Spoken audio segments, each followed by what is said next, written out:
The thick, humid air of an August evening pressed down on Jake Carter's modest two-story home, nestled on a quiet street just beyond the bustling heart of Boise, Idaho, where the relentless hum of cicadas filled the twilight like a chorus that refused to relent. The backyard, bathed in the soft golden glow of string lights Jake had painstakingly hung that morning, buzzed with the energy of a family reunion. His wife Lauren's 34th birthday celebration, a milestone he'd poured his heart into making perfect. Jake, a 36-year-old electrician with a lean, wiry frame weathered by years of crawling through attics and basements, stood at the grill, his sun-bleached brown hair damp with sweat, hazel eyes catching the flicker of flames as he flipped burgers with a practiced hand. The smoky scent of charred meat mingled with the laughter of cousins sprawled on mismatched lawn chairs, the chatter of aunts and uncles perched at picnic tables laden with potato salad and coleslaw, and the shrieks of kids darting through the grass, their small hands snatching at fireflies that danced in the fading light. 5 years of marriage had woven a tapestry of trust and toil, late nights wiring homes across the county, weekends spent fixing up this house with Lauren, her own shifts at the diner downtown stacking tips to keep them afloat, and tonight was supposed to be a testament to that life, a shared triumph under the Idaho sky. He'd mowed the lawn until it was pristine, hauled ice chests from the garage, even tuned the old radio to a crackling country station, all for her, expecting her to slip beside him any moment with that familiar teasing smirk that still made his chest ache with love. But the air shifted, a subtle chill cutting through the warmth, as Lauren stepped onto the weathered porch, her blonde hair swept into a loose, messy bun that framed her face, blue eyes catching the string lights with a gleam he couldn't read. She raised a beer bottle, the glass glinting as she called out, "Hey, y'all, I just want to say something real quick." Her voice bright, but laced with an edge that twisted Jake's gut into knots, the crowd hushing as every head swiveled toward her. "To my family, you're the best, always have been. But I gotta give a special shout out to Nate, my rock these past few months, for being there when I needed someone most." Nate, their neighbor, a broad-shouldered carpenter with a scruffy beard and a swagger that grated on Jake's nerves, leaned against a tree at the yard's edge, tipping his worn baseball cap with a smug nod as murmurs rippled through the gathered kin. Jake's world tilted, the spatula slipping from his grip to clatter against the grill, the sound swallowed by a silence so thick it choked him. 5 years, every extra shift to pay the mortgage, every quiet night planning a future with a bigger house, a porch swing, maybe a kid of their own, shattered in the span of 100 frantic heartbeats, each thud in his chest a hammer blow, cracking the foundation of everything he'd believed. The words "my rock" echoed like a gunshot, not aimed at him, her husband who'd wired this home's every circuit, but at Nate, a man who'd waltzed into their lives with borrowed tools, and late-night chats over the fence. Humiliation burned hot, a wildfire spreading through his veins, as eyes darted between him and Lauren, some wide with shock, others averted in pity. The backyard, once a sanctuary of shared summers, morphed into a stage for his unraveling, the string lights blurring into streaks as rage and disbelief collided, a bitter taste flooding his mouth like bile. His cousin Danny, perched on a cooler with a beer half raised, shot him a glance. Half sympathy, half disbelief, but Jake couldn't hold it, his hands trembling as the betrayal sank its claws deep, tearing through the man he'd been just moments before, leaving him raw and exposed beneath the vast, indifferent Idaho sky. The cicadas' relentless hum outside Jake Carter's Boise backyard swelled into a piercing scream in his ears as Lauren's words, "My rock, Nate," hung in the air like a guillotine blade, slicing through the warm haze of the family reunion and leaving a stunned silence in its wake. The string lights overhead, once a symbol of the cozy life he'd built with her, now cast jagged shadows across the lawn, their glow mocking the wreckage unfolding below. Jake, a 36-year-old electrician with a lean frame and hazel eyes, now blazing with a storm of hurt and fury, stood rooted by the grill, the spatula forgotten on the ground, burger grease sizzling faintly as the crowd's eyes bore into him, some wide with shock, others narrowed in awkward pity. 5 years of marriage, every calloused hand from wiring homes in the Boise Valley, every late-night promise whispered over coffee in their cramped kitchen, every dime saved for a future he thought they both wanted, crumbled into ash with that single careless toast. Lauren stood on the porch, her blonde hair catching the light, blue eyes glinting with a defiance he hadn't seen before, oblivious or indifferent to the bomb she'd just dropped, while Nate smirked from the yards. Edge, his cap tilted like a crown of victory. The air grew thick, suffocating, the chatter of cousins and aunts replaced by a low buzz of whispers. Danny's, "You okay, man?" lost in the roar of Jake's pulse, pounding like a war drum in his chest. His hands clenched, knuckles whitening. As the humiliation seared through him, a red-hot brand marking him as the fool who'd been replaced in his own story. He couldn't breathe here, couldn't stand the weight of their stares or the echo of her voice praising another man. Not him, not the husband who'd carried her through lean winters and celebrated her diner promotions with cheap beer and proud grins. In that brutal, splintered moment, something snapped. A quiet, seething resolve igniting beneath the pain, a fire that refused to let her rewrite him out of existence without a fight. Jake turned, his boots scuffing the grass as he strode past. The grill past the picnic tables where his uncle muttered, "What the hell's she thinking?" and his aunt clutched her lemonade in stunned silence. He climbed the porch steps, each one a thudding declaration of his breaking point, and brushed past Lauren, her "Jake, wait," cut off by the creak of the screen door slamming shut behind him. Inside, the house was a time capsule of their life, the worn couch where they'd binge-watched shows, the fridge plastered with photos of road trips to Yellowstone, the dining table where he'd given her a small silver bracelet last Christmas, its delicate chain glinting under the kitchen light. He'd kept it in his pocket tonight, planning to slip it back on her wrist as a birthday surprise, a token of the love he thought they shared. Now, it burned in his hand as he yanked it free, the metal cold against his skin, a symbol of everything she'd just torched. "If she can throw me away in front of everyone," he muttered, voice low and ragged, "she doesn't get to keep this." He stormed out the front door, the night air hitting him like a slap, cool and sharp against the sweat on his neck, and made for his truck, the old Chevy parked crookedly in the drive. The bracelet dangled from his fingers as he climbed in, the engine roaring to life with a guttural growl that matched the fury coiling in his gut. He didn't look back, didn't need to see her silhouette on the porch or Nate's smug face in the yard. This wasn't just leaving, it was reclaiming, a middle finger to the life she'd dismantled with a few well-placed words.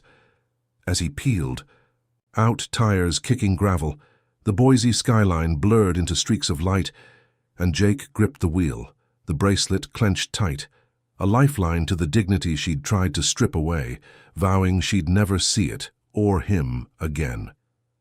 The Boise night swallowed Jake Carter's Chevy truck as he barreled down the empty suburban streets, the hum of the engine a low growl beneath the storm raging in his mind, the silver bracelet still clenched in his fist like a shard of broken trust glinting in the dashboard light.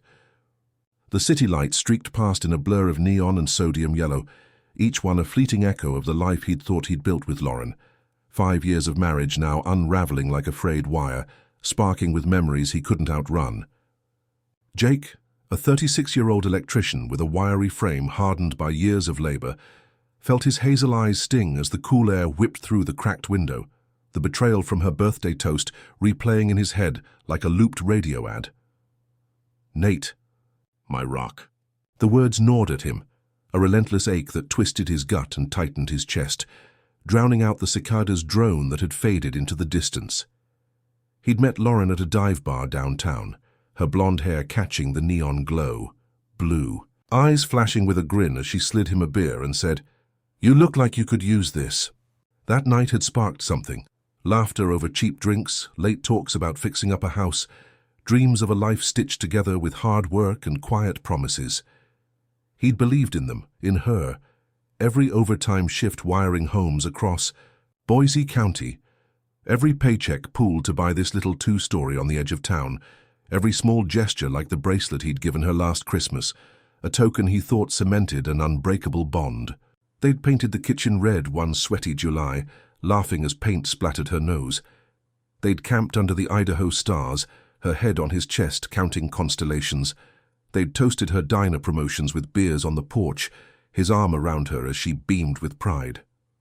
Jake had poured himself into that life, sacrificing nights out with buddies to save for a down payment, skipping sleep to fix a busted water heater so she wouldn't have to shower cold, dreaming of a kid running through that backyard someday.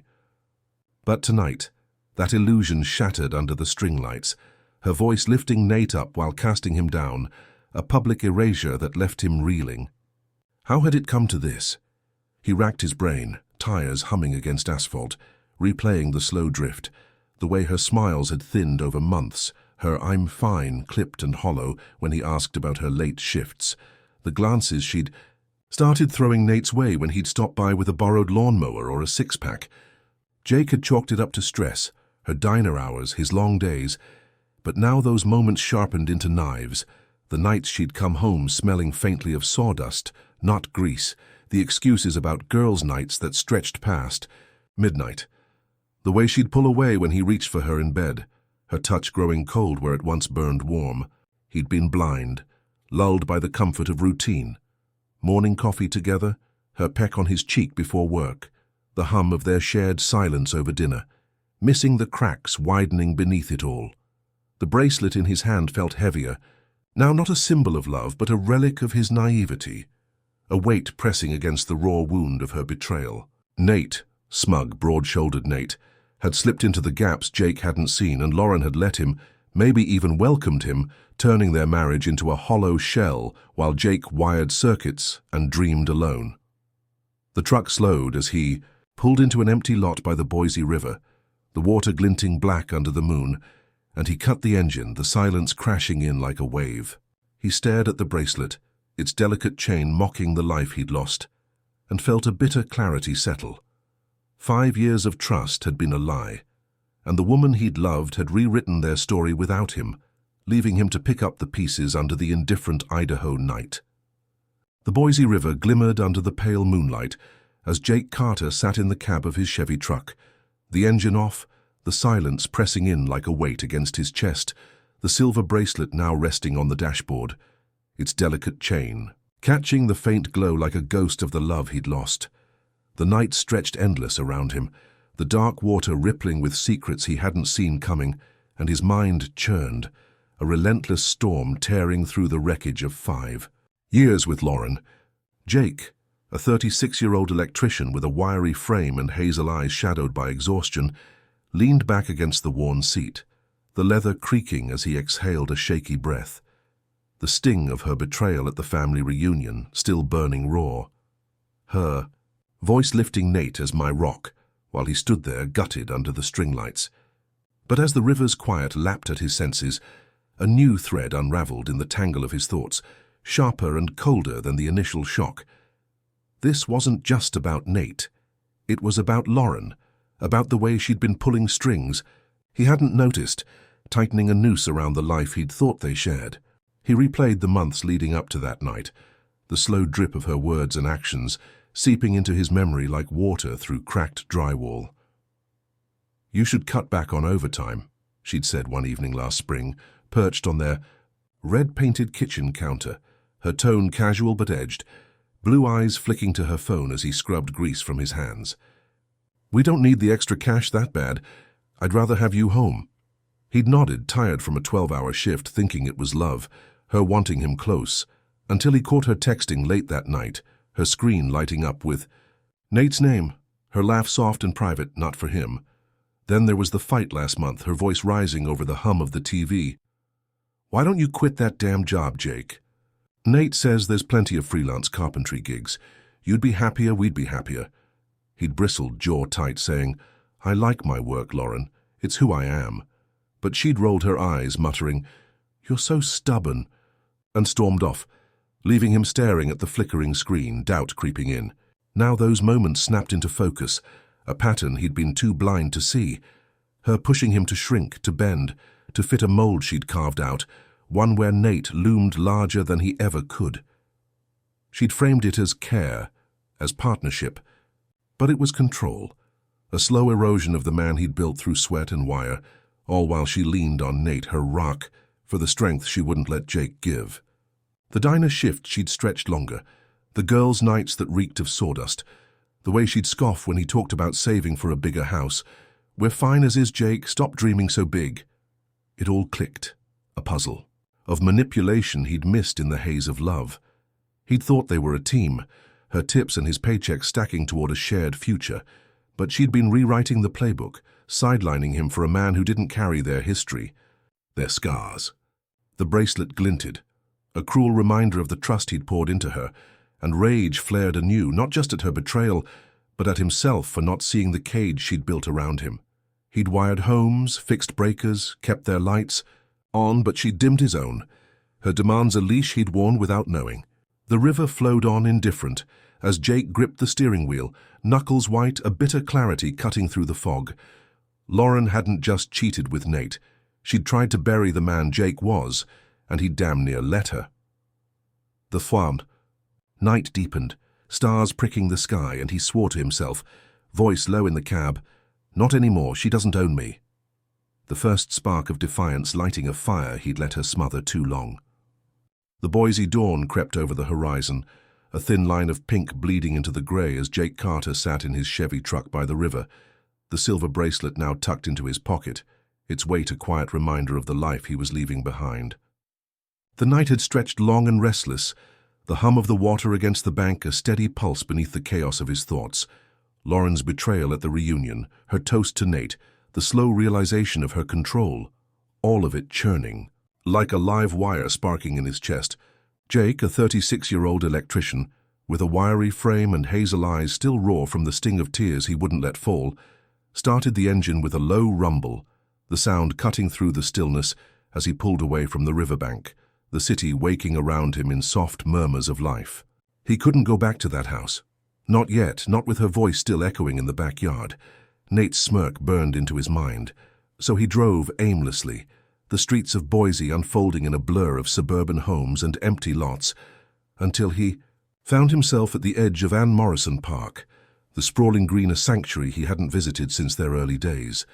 He parked, boots crunching gravel as he stepped out, the cool morning air biting his skin, and began to walk, each step a release, a shedding of the weight she'd piled on him over 5 years. The park was quiet, joggers and dog walkers just stirring, and Jake let the rhythm of his stride, steady, deliberate, drown out the noise in his head, the ache of her words, the humiliation under those string lights. He'd wired homes, fixed, lives with his hands, but he'd let hers slip away, let her dim him, and now he needed to find the man he'd been before her demands caged him. The river trail stretched ahead, cottonwoods rustling in the breeze, and he picked up pace, breath fogging in the chill, the burn in his legs a catharsis he hadn't known he craved, every stride a defiance against the quit-your-job she'd thrown at him, every drop of sweat a reclaiming of the pride she'd tried to strip. Back in the truck, he dug out an old notebook from the glove box, its pages yellowed and curled. Notes from jobs, sketches of circuits, dreams he'd jotted down in the margins, and started writing, pen scratching fast as he poured out the night. The toast, the bracelet, the way she'd leaned on Nate while pushing him to shrink. It wasn't poetry, just raw, jagged truth, but it felt like cutting a wire, clean, final, freeing.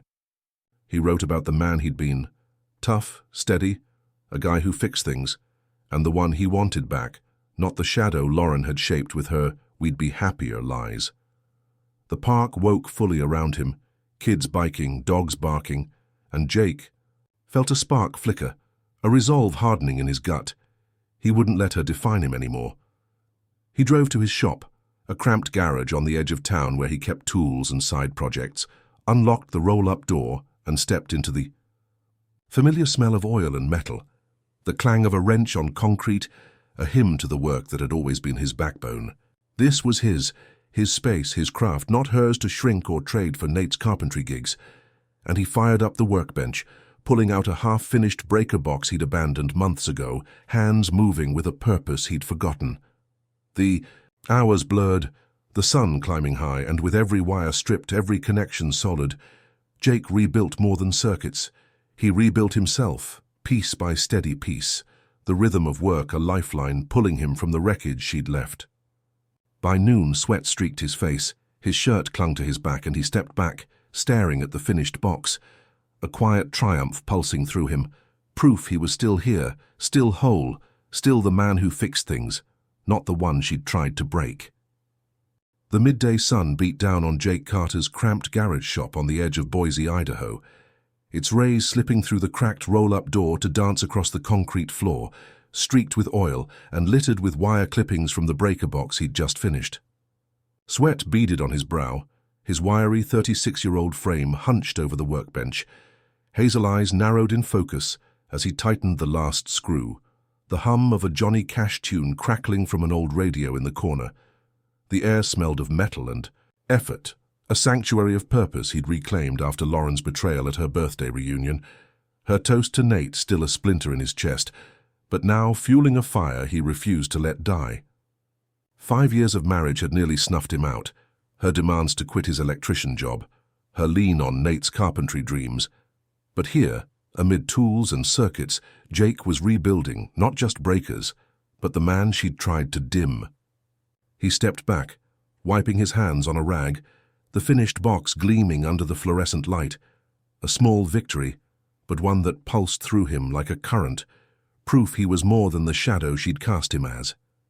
The shop phone rang, its shrill cut through the music, and Jake answered, voice gruff. "Carter Electric?" It was Mike, his old foreman from Boise Valley Wiring, a grizzled guy with a smoker's rasp who'd taught him the trade. "Jake, you still freelancing out of that shed?" Mike chuckled, then sobered. "Got a big job. Commercial rewire downtown, tight deadline. Crews stretched thin, need a guy who won't flake. You in?" Jake's pulse quickened, the weight of the offer sinking in. Steady work had been his lifeline, but this was a leap, a chance to prove he wasn't the pushover Lauren had pegged him for. "Yeah, I'm in," he said, gripping the receiver, a spark of defiance lighting his gut.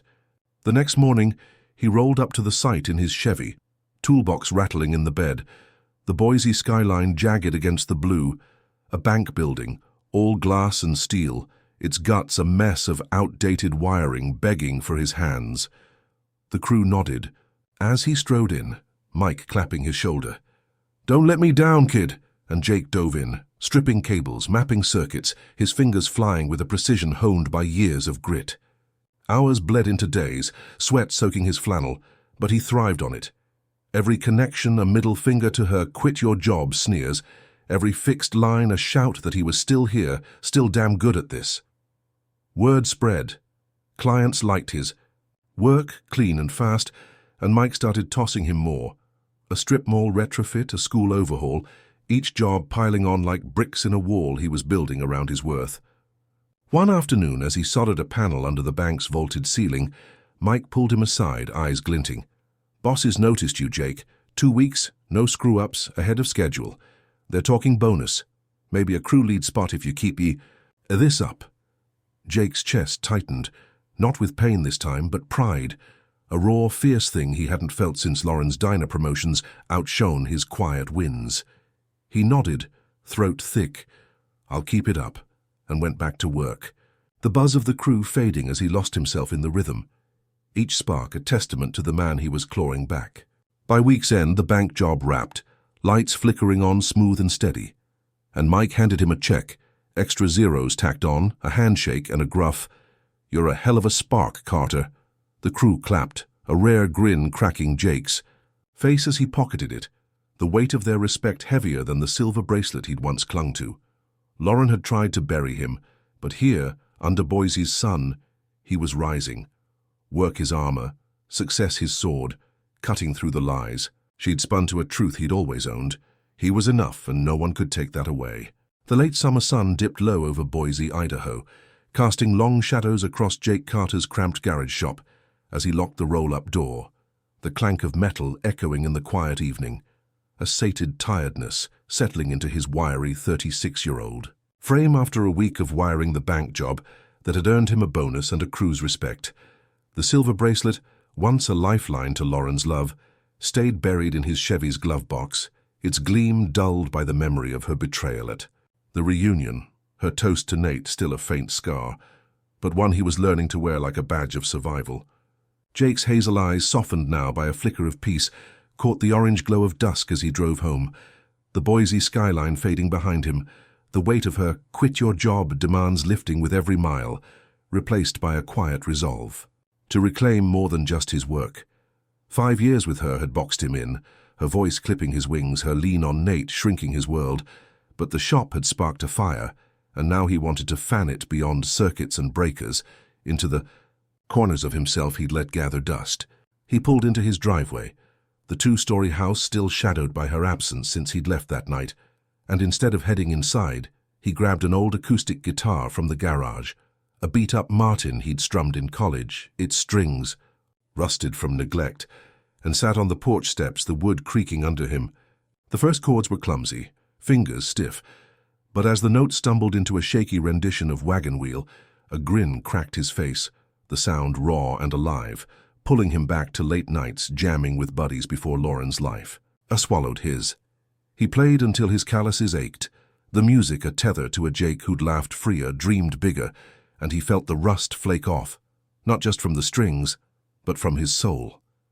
Next morning he dug out a notebook, not the work one but a blank spiral from a drawer, its pages crisp, and started writing, pen racing as he spilled the mess of the past weeks, the sting of her words under the string lights, the weight of the bracelet, the way Nate's smirk had lit a fuse he hadn't known was there.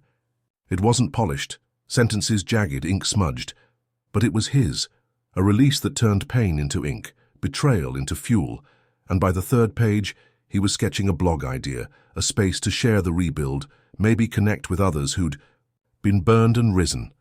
That weekend he called up Danny, his cousin, a lanky mechanic with a quick laugh who'd shot him that pitying look at the reunion, and said, "Beer at my place tonight. Bring the crew."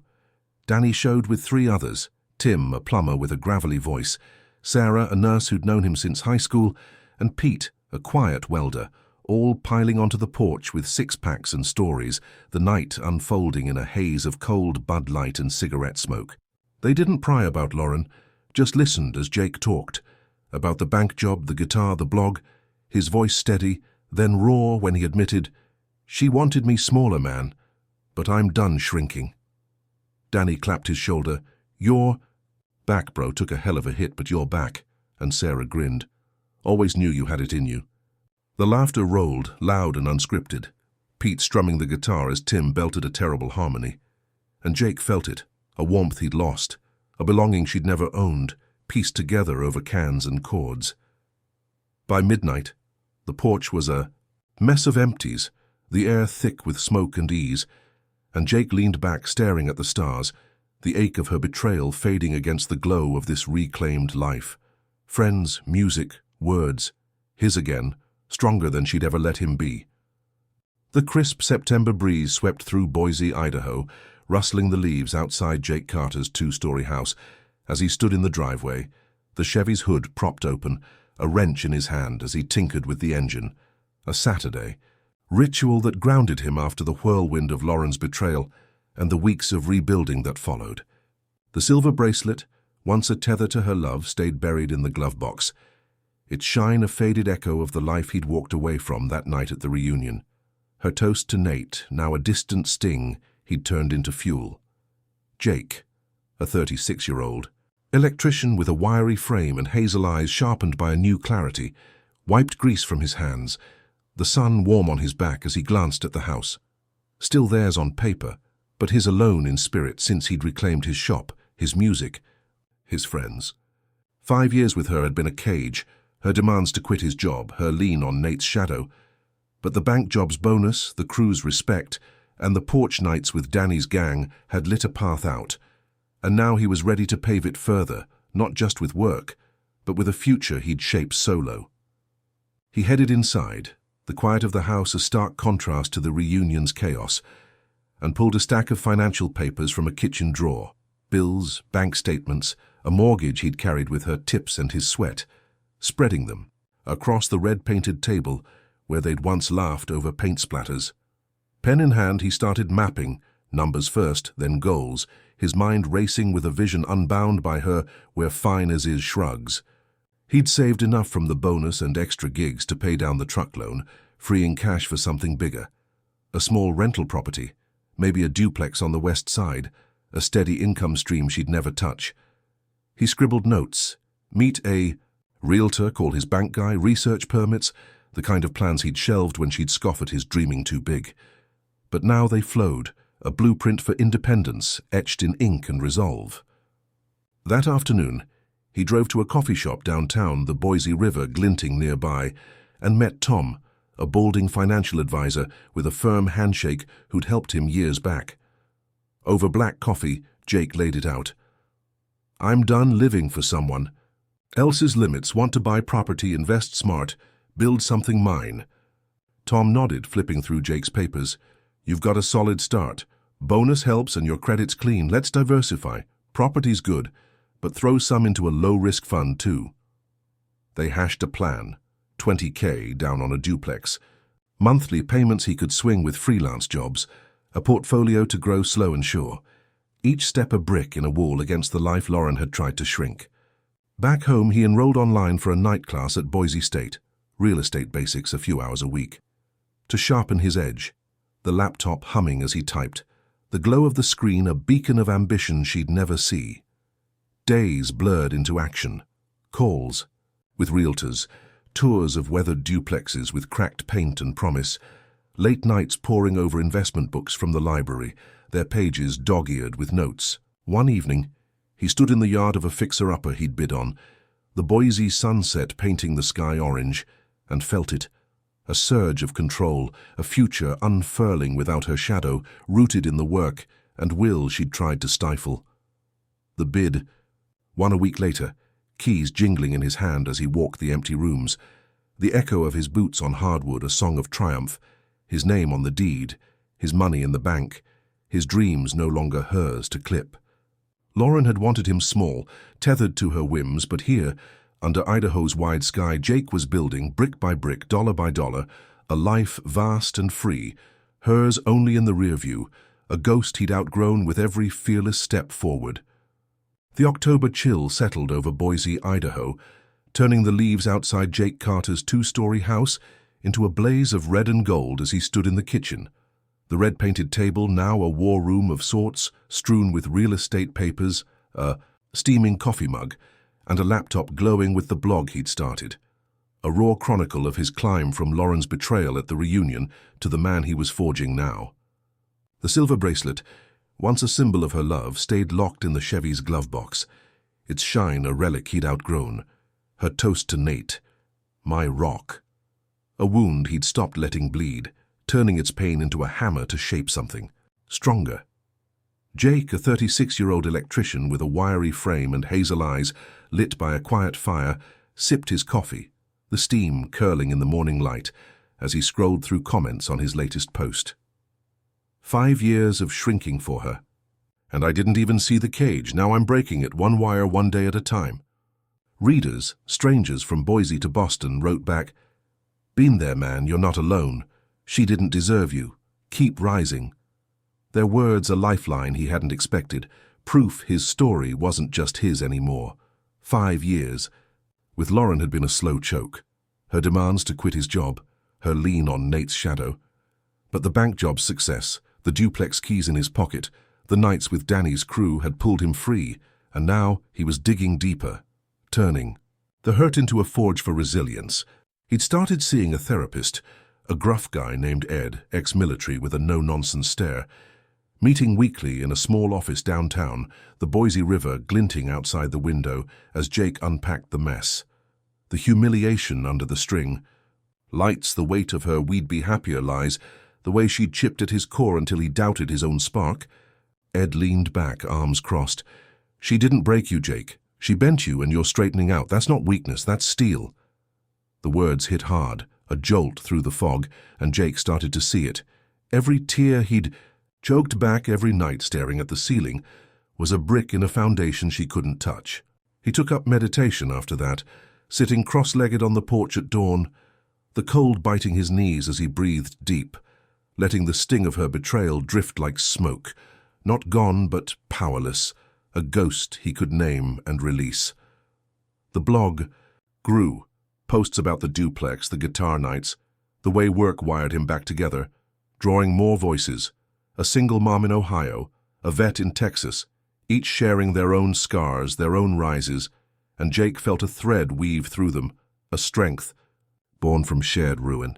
One evening he sat with Ed, the room dim, and admitted, I thought she'd taken everything, my trust, my worth, but she didn't. I'm finding it, bigger than she ever saw. Ed nodded. That's the fight. Payne's a teacher, not a jailer. The next day, Jake ran the river trail, boots pounding gravel, breath fogging in the crisp air, each step a hammer strike, past the quit your job sneers, past Nate's smirk, past the man who'd shrunk, to a rhythm of renewal, sweat washing the last of her shadow away. Back home, he posted again. Betrayal's a blade, but you choose what it cuts, her cage or your chains. I chose mine, and the replies flooded. Hundreds now, a chorus of damn right and you're a fighter, their echoes louder than her voice ever was. The duplex tenants moved in that week, rent checks in his hand, and Jake stood in the yard. The Boise sky wide and clear, feeling it, a power forged from the ashes she'd left, not just survival, but a life remade, vast and unyielding. Lauren had swung to break him, but here in the quiet of his own making, Jake turned her blow into iron, unbreakable his own, a strength she'd never touch, rising fierce under Idaho's endless autumn. The November frost crusted the grass outside Jake Carter's Boise duplex as he stood in the yard, breath fogging in the sharp morning air, the keys to his new property glinting in his hand, like a trophy of the life he'd forged from the ashes, of Lauren's betrayal. The two-story house on the edge of town, once hers in name, now his alone, lay miles behind, a shadow he'd shed, while the silver bracelet stayed locked in the Chevy's glove box, its gleam a memory he'd buried under. Months of grit and growth since her toast to Nate at the reunion ripped his world apart. Jake, a 36-year-old electrician with a wiry frame and hazel eyes now bright with a hard-won calm, zipped his jacket against the cold, the duplex's fresh paint and steady hum of tenants' lives, a testament to the future he'd built. Brick by brick, wire by wire, without her cage. 5 years with Lauren had been a slow suffocation, her demands to quit his job, her lean on Nate's shadow, but the bank job's triumph, the guitar nights, the blog's reach, and the duplex's rent checks had turned her blow into a launchpad, and now under Idaho's vast sky he stood free, not just surviving but thriving. He drove to Ann Morrison Park, the Boise River glinting silver in the dawn, and walked the trail, boots crunching frost as joggers nodded hello, a ritual that anchored him, each step a pulse of the man he'd reclaimed, stronger than the one she'd tried to shrink. The blog had exploded, thousands reading now, from single dads to burned-out vets, his words about breaking chains and wiring a new life striking chords across states, their replies a chorus of, "You saved me, man," and "Keep going," a community he'd built from ruin. One reader, a woman named Claire, a 32-year-old teacher with auburn hair and a warm laugh, had emailed him after a post, her own story of a cheating ex mirroring his, and they'd started talking, first online, then over coffee at a downtown spot, her hazel eyes meeting his with a spark he hadn't chased since Lauren. She'd joined him here today, her dog, a scruffy mutt named Rusty, bounding ahead as they walked, her voice cutting the chill with stories of her classroom, her grin easing the last knots of his past. "You're not what I expected," she said, brushing hair from her face. "Stronger, quieter, someone who's been through hell and made it home." Jake smiled, rare and real. Took a while to find the way, and felt it, a lightness, a hope unfurling, not forced or fragile, but rooted in the steel he'd forged from her betrayal. Back at the duplex, he invited Claire in, the tenants' kids waving from the porch as he brewed coffee, the kitchen small but his, the hum of a life he'd shaped filling the space where Lauren's shadow once loomed. They sat, mugs steaming.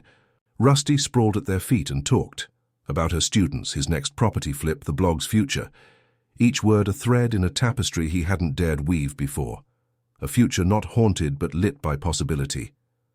The day stretched into evening, the Boise sky bruising purple as Claire left with a "see you soon," her dog tugging her down the street, and Jake stood alone, the frost gleaming under streetlights, a quiet triumph pulsing through him. He'd turned her knife into a key, unlocking a world she'd never touch. Lauren had swung to break him, Nate her hammer, but here in the life he'd built, work thriving, friends solid, a woman's laugh echoing, he was whole, not just patched, but remade, the scars her legacy, the strength his own, the stars pricked. The night, endless and clear, and Jake knew. Every tear, every wire, every step had led here, to a freedom vast as Idaho's plains, a hope fierce as its winters, his story no longer hers to write, but his to live, bold and unbroken under a sky that stretched forever.